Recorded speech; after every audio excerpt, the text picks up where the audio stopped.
Hello, you wonderful people, and welcome to another episode of Super-Fanta-Fi. This being a show it's about TV shows of the supernatural, fantasy, and or science fictional genre. For today's episode, I'm going to talk about the latest episode of Charmed. A lot of really interesting things went down in this episode, so let's break it down. So obviously, we're in the aftermath of the power of three has been reunited, to some extent, but obviously, the whole thing freaked Kayla out, so she left.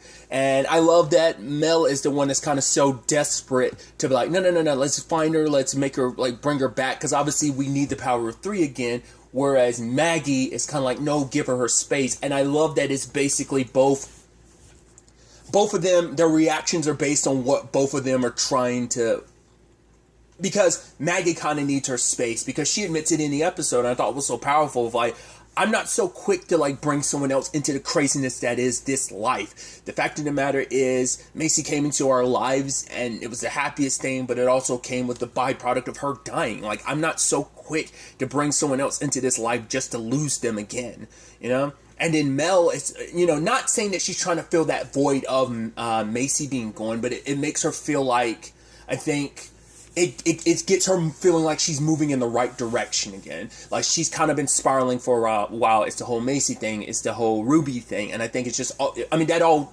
culminates together. Like, the whole her and Ruby thing probably is a byproduct of the whole losing Macy. But she gets all these flings and just, like, random hookups. But it's like, right. Jumping ahead, the moment Kayla's around at the end of the episode, she ignores, like, one of those hookups because she found something to point her in the right direction. So both of them needed Kayla for different reasons and wanted to give space to Kayla for different reasons, you know? So I thought that was interesting. And especially it ties in nicely with, like, Harry, who, you know, Harry doesn't want to acknowledge her at all. Like, even when he's writing down their names in the Book of Shadows, he writes Macy's name, struggling to write it. And when he does, not the Book of Shadows, but well, that might still be that might be a different book. I don't think that's the Book of Shadow. Regardless, writing Macy's name, it slides down to make room for Kayla's name. And so, obviously, that hurts a lot because in his mind, it just cements it more, just like, by welcoming someone else into the power of three, it just solidifies it that much more that Macy's gone. And it once again just feels like we're replacing Macy, you know? And I think that's just what he struggles with. So, him and Jordan end up going on the whole, like, Tallyman adventure because Jordan, he wants to keep an eye on Maggie, but Maggie feels like she's slipping further and further away from him. So, he doesn't know what to really do in that regard. And, you know, Harry says, like, you gotta meet her there. You gotta meet her, like, halfway, because obviously she's still grieving, and once again, it's the thing of, it's easy to point out how other people are dealing with stuff, never how you're dealing with it. So it's like, yeah, it's easy for him to be like, oh, Mel and Maggie are obviously still grieving. It's like, yeah, but you're grieving too, and you're not willing to acknowledge it, you know? That's why he's drinking all the time. And Jordan needs his help with this because Harry's familiar with the Tallyman, but it seems like he's the mystical boogeyman. It's like, it's a fairy tale. It's a mythical nursery rhyme you use to probably, like, scare kids. So that's all it is. So Harry thinks, like, it's a joke. But whatever the case may be for Jordan, it's like people are actually getting hurt. So they end up going to Chloe, Annie's sister, you know, and trying to find out who was responsible for all this. I even love Chloe asking, like, Harry, it's like, how do you do it? And he's like, what? She's like, find your way forward. And for Harry, it's like, I'll let you know when I figured out myself. Then, yeah. And at least he can acknowledge he hasn't found out. Like, he isn't putting up any pretenses of, like, oh, I've got it figured out. It's like, no, I'm still through it. It's 6 months later, and obviously that hurt's not going to go away in 6 months. Because that was also another thing with the Jordan thing for him. It's like, I wasted so much time between me and Macy. Instead of living in the present, enjoying the present, I was so caught up in what the future might hold and stuff. It's like, enjoy what we have now because tomorrow isn't guaranteed. So, but they end up going to the bar, and it's interesting that the owner of the bar, Roxy, gave them a hand, and I'm like, is Roxy going to be someone that we're familiar with? Because at first, for some reason, I was thinking, like, back in my mind, I'm like, you don't think it's Abigail? I was like, no, I don't think so. It might just be some new character. But the fact is that whoever she is, she's willing to help out with this whole thing. Makes me go like, I wonder what the correlation is there, you know? What that's going to end up being about. So, we'll see. But, like, it seems like they got a secret ally potentially in this Roxy. And that led them to the leprechaun, Frank. And I love the moment he stands up and he's like, "Whoa, were you expecting, someone small?" Which I'm like, nope. American Gods broke me of that with Mad Sweeney. I know he was only a minor character in the books. That's like the little bit I know about the book. And I'm like, I'm curious, was he tall in the book as well? I'd assume he was. I guess it was, I'm sure there was something else that broke the stereotype about leprechauns. Because I'm thinking to myself, like, were there ever leprechauns in Lost Girl? I don't remember. I'm just trying to run through all the different things I know that had supernatural creatures. I don't remember. Maybe it came up. Did it ever come up in Supernatural leprechauns? I know they've come up in Legacies, but that was more traditional leprechaun to some extent and not. Well, no, that was like a more. That was closer to like the horror movie Leprechaun than anything else. So, tangents and all that aside, it was just, it's interesting like when stuff decides to break like that stereotype of what leprechauns look like. I love how they were able to get the information off of Frank and Harry pretending to be, I poisoned you. It's like, you guys drank from it too. It's like, yeah, luckily we can heal each other. I love that. So that was pretty dope. But, and he's like, all right, now save my life. It's like, Harry's like, well, yeah, what poison? It's like, yo, I doubt that's the last we've seen of Frank, but still. That is definitely interesting. But I do like that, a really interesting byproduct of Jordan and the whole, Harry thing is obviously like when they're they're in a situation where they're at that cabin and we're about to blow up. Well, they're stepping on pressure plates, and Harry could easily orb out. Sadly, Jordan didn't get that power. He got the healing, just not the orbing. And because that was a part of his, and that's going to be a big part of his arc this season. I don't know why I have these powers, but I do have them, and I want to help people. I mean, it fits very neatly with his, someone who, was on the battlefield, just full-blown uses what he's learned to become a medic. I think a lot of that real-world job stuff he was setting up for last season, I think he's kind of thrown that to the wayside. We haven't gotten any updates on it. Like, I wonder, at least for now, it seems like their normal lives are still there. All of them, Mel and Maggie included, their normal lives are there, but it seems like they're on a much more micro level. I'm curious, is that going to continue? Or now that Kayla's here, are they going to start flowing back into like some form of a normal life? Or like I said, Maggie's, doubling down on school stuff, but she's also doubling down on fighting demons because that's her way of handling her grief. It's like it's like taking all that sadness and anger inside and lashing out at something that you can hit and kill. But Jordan plans on not only meeting Maggie halfway, he plans on meeting Harry halfway too, because once again, she's not the only one that's grieving, so are you, and I'm gonna help you. Because even at one point in time, I forgot what the context was, but he referenced Macy, and then Jordan kind of smiles, and he's like, what? It's like, that's the first time you've actually said Macy's name since she died. And I thought, that was kind of beautiful. And I think probably Harry didn't ever think of it much, that he's like, right.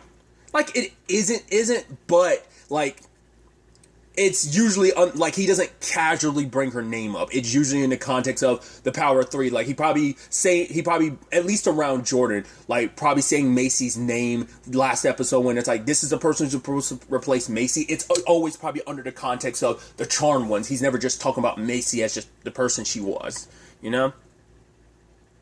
So I just thought that was neat. At the same time, there's the whole situation with Kayla, and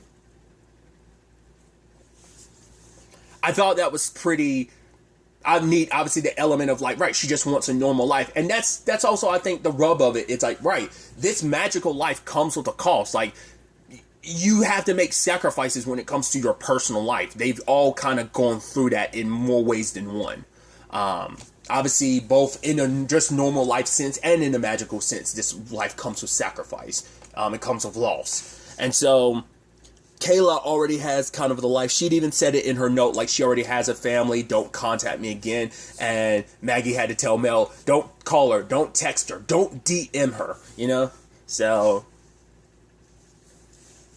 but I thought it was neat. Obviously, Kayla tried to tell Brim. I love after they, tried to get her bus back, and she inadvertently manifested some butterflies to distract the guard. And she tried to explain to Brim, like, no, this is my power. I'm a witch. And she's like, and then obviously for Brim, the first thing came up, oh my God, you're sick again, aren't you? Like, the weird dreams, the delusion. She's like, no, I'm sorry. I was joking. Like, see, I told you, I was making it, I'll try to be funny. That was not funny. I'm sorry. It's like, because of course it's not going to activate when you want it to, because it's like, right, you're still a newbie witch. This is all new to you. You just found out a couple hours ago that you're a witch. So obviously, like, it's not all going to be syncing up. And I love that Mel just shows up out of nowhere because it's like, oh, you're in danger. And it's like, really? You showed up here? Now Mel's here. I mean, Maggie's here, but Maggie drags Mel away. And it's like, right, going full-blown stalkerish. It's like, at the very least, we are going to protect her, we could do it from a distance. And Mel is like, well, fine. And she's like, fine. I got this spell, basically. And I love, it's kind of an adorable spell. It basically makes you, it's like a lotion. You rub it on your hands and you make fake goggles from your hands, binoculars from your hand, and it makes your vision like binoculars, which I think is kind of cute, because it's such a kid thing to be like, oh, I'm pretending I have binoculars, and it's like, yeah, this spell kind of activates that, which is actually kind of cute. But I love that, like, Mel was like, oh, don't worry, she won't even see that I'm watching her. And then Maggie kind of looks, she's like, I get it, I know how that sounds. It's like, it is so interesting that Mel has gone full stalkerish, and I think that's almost meant to be the inverse of what it was with Macy. Maggie was a little bit more on board of embracing Macy, and Mel wasn't. And I think after everything they went through, Mel's a little bit more open to it. Maggie's not. Not that she's against it, but it's just she's not ready to get hurt again. Like, you know, someone else to get hurt in the process, but also she doesn't want to get hurt, you know? So I think that's kind of a beautiful inverse to some extent of how the whole Macy introduction, like, what that did for them. So...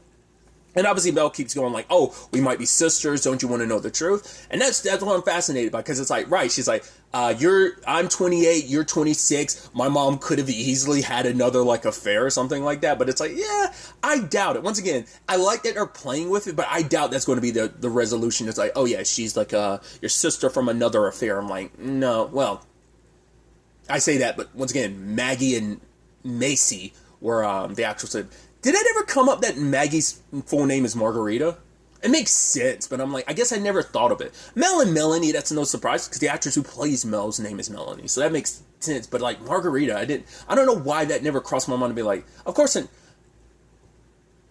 guess Margaret, but I guess like maybe Margarita is kind of like a version of Margaret to some extent, maybe. Or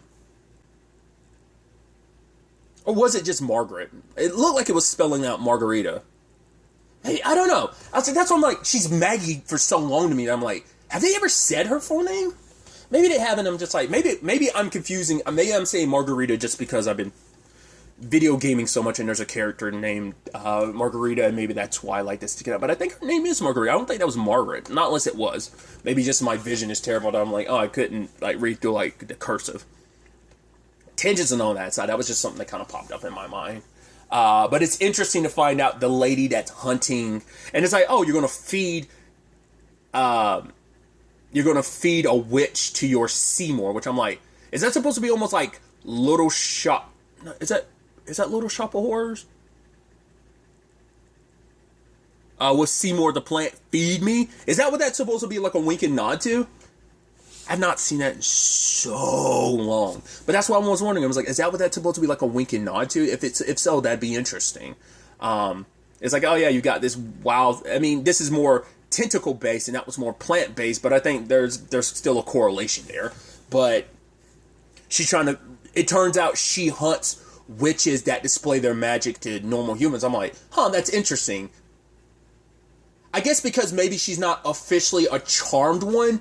I mean, to be fair, she was saying, like, oh, like, there are no exceptions, so that's why I'm like, that's interesting. So, I mean, to be fair, like, Mel was like, yeah, I thought there were supposed to be none around. I wonder, are they, like, location-based? So, like, this one's mainly in Philadelphia, so that's why Mel and Maggie never encounter him. I was like, you've done magic in front of humans without there being any consequences. So, like, that's why I thought it was interesting her timing now. But it's like, right, if she's, like, one of the last of her species, of course.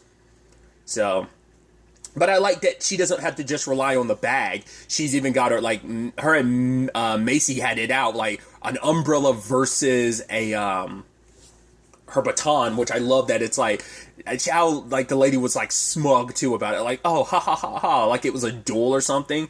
She was putting in work and outclassing Maggie. But I do like the combo, just like Mel freezing it and then like Maggie shattering it.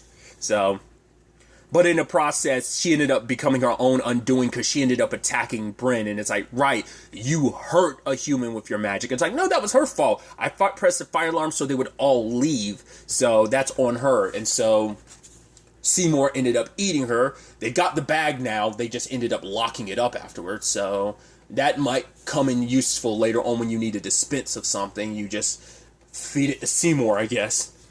So that's interesting. And then everything converges when it's like, okay, so Bryn is hurt and she needs a healer, so they need Jordan or Harry. So luckily Maggie and Kayla were able to track down Harry and Jordan and help them from the circumstances. And I think it kind of cutely, like a lot of stuff comes full circle. One, I love the whole like bracelet thing of like, right, we have to keep into, like this way we can always find each other, track each other down if we ever get separated or in danger, you know, if anything ever goes sideways. And Maggie was like, yes, I'll do it for you when it most likely means I'm going to have to come and save you. And in the end, she's like, see, told you I was going to be the one that has to save you. And then it also comes full circle with Kayla drawing a slingy, which I love that Bryn made fun of her. It's like, oh yeah, you're a grown-ass woman with a slingshot. I thought that was kind of adorable. And she's like, now if you're done with the whole, you know, Stranger Things thing, I'm like, hey. But I also like that Harry is the one that coached Kayla through, like, tapping into her powers, making it work. It's like, right, he's done it before. So, and I love the line of, because you are a charmed one. It's him finally accepting her as one, because he never fully accepted her as one. It's just like, right, because the entire last episode, what was he doing? Trying to prove that she wasn't one. And he looked into the connection, but he never officially was like, hey, she's a charmed one. Maggie and Mel said that, and Jordan believes it, but this was Harry's first time fully acknowledging it.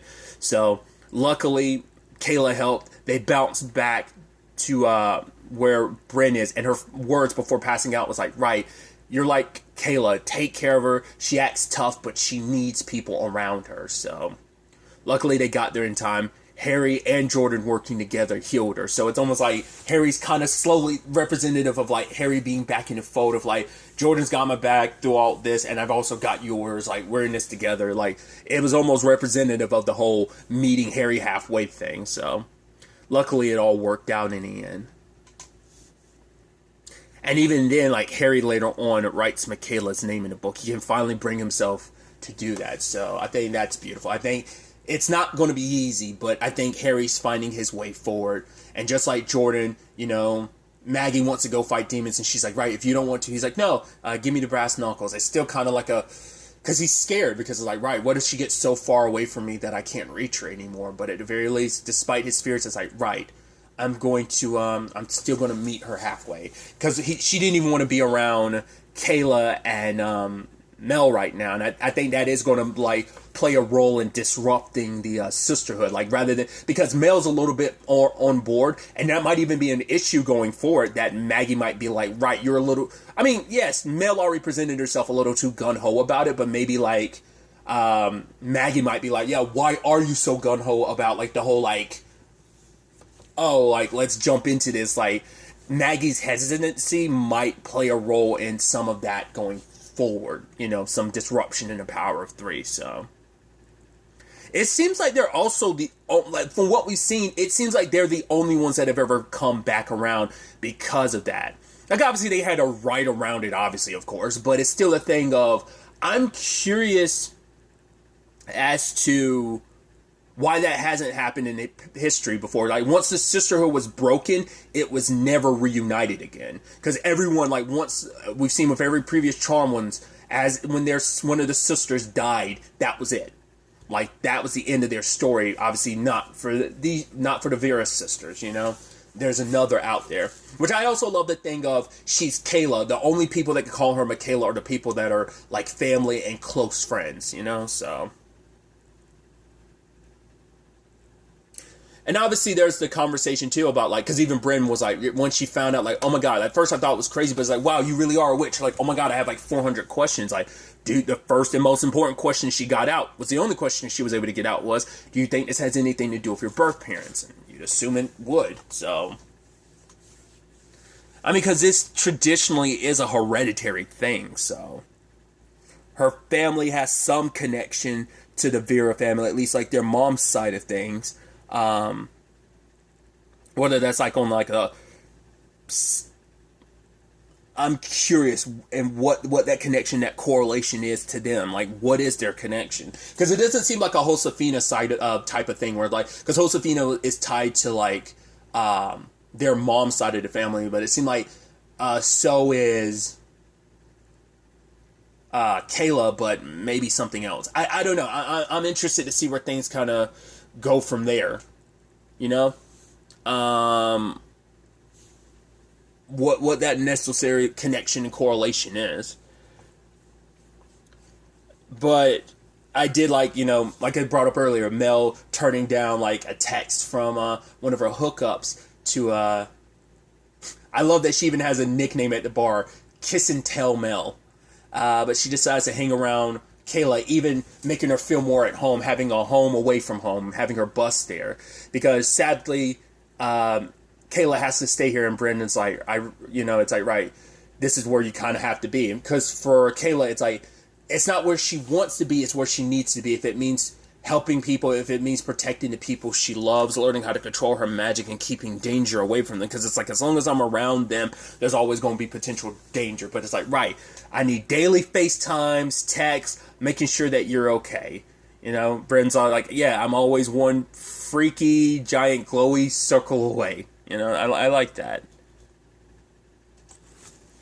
And obviously she has a good enough relationship with her adopted parents because, like, obviously she was talking to her mom earlier, so her mom's probably going to be asking a whole bunch of questions about, like, right, where are you up to? Wait, why are you in Seattle? So questions like that. But I guess it's like, yeah, it seems like she's very, like, go with the flow because of, being cancer-free, that I think that probably lends itself to that lifestyle that maybe like her mom's like, okay, she's very free-spirited, she's kind of doing her own thing, so her kind of going off to Seattle from Philadelphia isn't that crazy. It might still worry her mom, but we'll see. We'll see if her mom just randomly tracks her down, because it's like, yeah, I talked to Bryn and she told me, and I ended up tracking you down, and now I found you, and I got a whole bunch of questions. Maybe, maybe not. They might even be able to talk to her adopted parents about, like, something, maybe they get some questions answers about her adoption, or at least Kayla decides to ask her mom more about it. We'll have to wait and see, but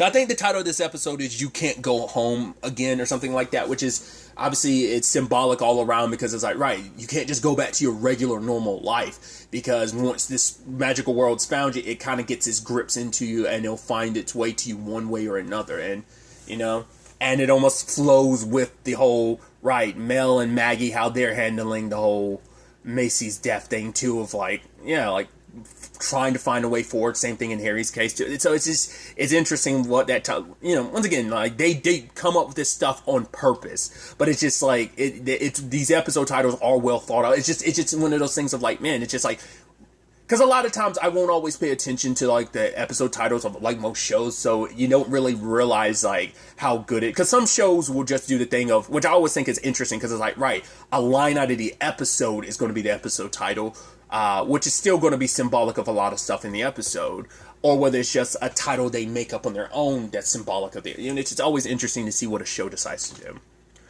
Tangents and all that aside, we get our very out of focus look at the tally man. I'm assuming that spider he had was very much like a camera, which I think is very symbolic, because, like, yeah, like a web, because isn't that how spiders use their webs? Like, if anything touched their webs, it's like they immediately know, because it's almost, I guess it's almost like this same equivalency of, like, Peter Parker's spider sense is what that is. So I think it makes sense for you to kind of be a sort of eye in the ceiling, whatever, like, because the tally man came and got it. I don't know whether that's like that's just straight up magic, or is that part, like, is that like, not just regular magic, but like a specific ability that the tally man has. It is kind of almost egotistical that you potentially sing a nursery rhyme about yourself, but he might not be like the tally man. He might just be someone that gives the personifies the tally man. He might just be using that imagery and name and for his own sake, you know. So we'll ultimately have to wait and see where all of this ends up taking us going forward into the next episode. But really, that's all I'm going to talk about. Until the next time we meet, be happy, be safe, live life to the fullest, and enjoy it. Good day and goodbye.